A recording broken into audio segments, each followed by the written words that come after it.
배우 박영규가 방송에서 47세 아내를 묵은지에 비유한 발언은 온라인에서 뜨거운 논쟁을 촉발시켰습니다. KBS ETV 살림남이에서 나온 이 발언은 당초 그가 아내를 완전히 무르익어 절정에 달했다는 의미로 한 섬세한 칭찬이었습니다. 그러나 아내는 이를 무신경한 발언으로 받아들였고, 이는 발화자의 의도와 청취자의 인식 사이에 큰 간극이 있음을 드러냈습니다.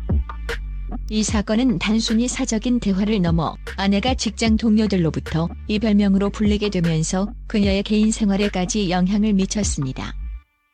본 보고서는 이 사건을 현대 한국 연예계에서 개인 브랜드의 취약성을 보여주는 전형적인 사례로 상세히 분석할 것입니다. 단순해 보이는 발언 하나가 복잡한 개인사와 언어의 모호성, 그리고 끊임없이 이어지는 온라인 댓글과 충돌하며 어떻게 순식간에 미디어 위기로 변질될 수 있는지 보여줄 것입니다. 분석은 더 넓은 브랜드 관리, 대중의 반응, 그리고 사생활의 상업화 경향을 조명하기 위해 다른 유명인들의 사례로 확장될 것입니다. 이 사건은 KBS ETV 살림남이의 한 장면에서 시작되었습니다. 47세인 박영규의 아내는 온라인에서 늙어 보인다는 악성 댓글에 상처받은 감정을 드러냈습니다. 이에 박영규는 서투르지만 함축적인 발언으로 응수했습니다. 그는 아내를 저온에서 오랫동안 숙성시킨 김치인 묵은지에 비유하며 아내가 절정에 이를 정도로 완전히 무르익었다고 설명했습니다. 그는 아내의 성숙하고 매력적인 아름다움에 대한 존경심을 표현하려 했지만 이 단어의 의미는 양면적이었습니다. 묵은지는 깊고 풍부한 맛으로 유명하지만 오랜 시간이 지나 묵거나 물러졌다는 의미로도 해석될 수 있습니다. 아내의 반응은 그녀가 이 발언을 부정적인 의미로 받아들였음을 확인시켜 주었습니다. 그녀는 좌절감을 표현하며 직장 동료들이 자신을 묵은지라는 별명으로 부르기 시작했다고 밝혔습니다. 이 세부 사항은 중요합니다. TV 콘텐츠의 영향력이 화면을 넘어 유명인이 아닌 개인의 삶을 침해했음을 보여주기 때문입니다. 공개된 발언과 평가는 그녀에게 실질적인 영향을 미쳤고, 대중의 가십거리와는 분리되어야 할 직장 환경에서 상처가 되는 별명에 맞서게 했습니다. 이 사건은 현대 미디어가 개인의 삶을 다루는 방식에 대한 중요한 문제를 부각시킵니다.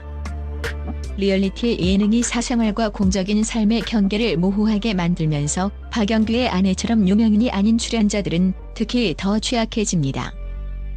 발언은 그가 했지만 그 결과는 직접적으로 아내에게 영향을 미쳤고, 이는 미디어 제작사가 이러한 개인의 사생활과 존엄성을 보호할 책임에 대한 의문을 제기합니다. 박영규의 발언을 온전히 이해하기 위해서는 그의 비극적인 개인사적 맥락을 고려해야 합니다. 이 단순해 보이는 발언은 그의 과거 상실과 고통으로 인해 서투른 사랑과 헌신의 표현으로 볼 수 있습니다.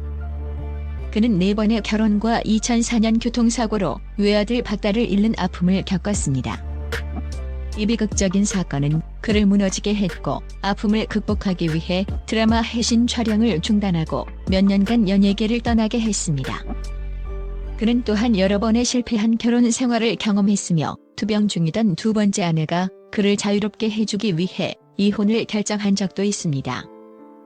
이러한 상실의 역사는 그에게 가족을 잃는 것에 대한 깊은 두려움을 심어주었습니다. 최근에는 건강 문제로 인해 인생의 취약성에 직면하게 되면서 그는 깊은 개인적인 결정을 내리게 되었습니다. 박영규는 현재 가족에 대한 사랑을 공개적으로 기리기 위해 살림남 1을 자신의 마지막 작품이라 여기며 4번째 결혼을 공개하기로 했습니다. 이러한 맥락에서 그의 묵은지 발언은 모욕이 아니라 서투른 애정 고백으로 이해할 수 있습니다. 수십 년간의 고통 끝에 자신에게 안정과 행복을 가져다준 아내에 대한 감사를 표현한 것입니다. 이 발언은 해결되지 않은 정서적 취약성의 증상이며 자신에 대한 죽음의 공포와 과거의 상실에 맞서 개인의 행복을 잡고 기리고자 한 노력이었습니다. 그러나 미디어의 초점은 이 서투른 발언에만 맞춰졌고 그 깊은 의미는 희석되었습니다. 이는 복잡한 인간 이야기가 간결하고 종종 오해의 소지가 있는 헤드라인으로 단순화되는 유명인 보도의 전형적인 경향을 보여줍니다. 박영규의 사건은 단독적인 사건이 아니라 현대 유명인 세계에서 더 복잡한 위기 시스템의 일부입니다. 그의 사건은 다른 위기 유형들과는 확연히 구별되는 개인 발언 위기로 분류될 수 있습니다. 한 예로 장원 3의 사례가 있습니다. 이전 프로야구 선수는 음주운전 스캔들에 연루되어 벌금을 선고받고 프로그램 최강 야구에서 자진 하차했습니다. 그의 사례는 공개 사과와 반성을 요구하는 전형적인 평판 위기였습니다. 그는 이후 팀과 팬들에게 사과하기 위해 복귀했고, 이는 속죄하고 용서를 구하는 행동이었습니다. 반대로 배드민턴 선수 안세영의 사례는 완전히 다른 유형의 위기를 보여줍니다. 금메달을 획득한 후 그녀는 자신의 영향력을 이용해 무릎 부상 관리의 부실함을 이유로 대한배드민턴협회를 공개적으로 비판했습니다. 이것은 개인 스캔들이 아니라 한 기관에 압력을 가하기 위한 전략적인 행동인 개혁위기였습니다.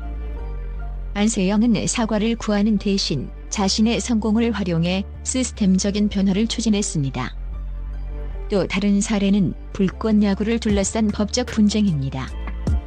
방송사 JTBC와 제작사 스튜디오 C1 간의 프로그램 폼의 소유권에 대한 저작권 분쟁은 법적 및 브랜드 위기라는 또 다른 유형을 보여줍니다. 이 싸움은 유명인 개인의 행동과는 별개로 진행되었지만 그들의 대외적 브랜드에 영향을 미쳤습니다. 이러한 사례들은 유명인의 브랜드 관리 방식에 변화가 있음을 시사합니다. 위기는 더 이상 개인의 행동 결과만이 아니라 법적 분쟁, 제도에 대한 비판, 심지어 사생활에서의 사소한 오해로부터도 발생할 수 있습니다. 따라서 유명인 관리팀은 다양한 유형의 위기에 대비해야 하며 각 위기에는 고유한 대응 전략이 필요합니다. 유명인들의 재정적 거래, 특히 부동산은 더 이상 사적인 영역에 머물지 않고 그들의 개인 브랜드의 적극적인 일부가 되었습니다. 다음은 이러한 거래들이 미디어와 대중에게 어떻게 인식되는지에 대한 비교 분석입니다. 개그우먼 박나래는 이태원의 집을 55억 원에 매입한 후 3년 만에 70억 원으로 가치가 올라 15억 원의 이익을 남기며 현명한 투자자로 칭찬받았습니다.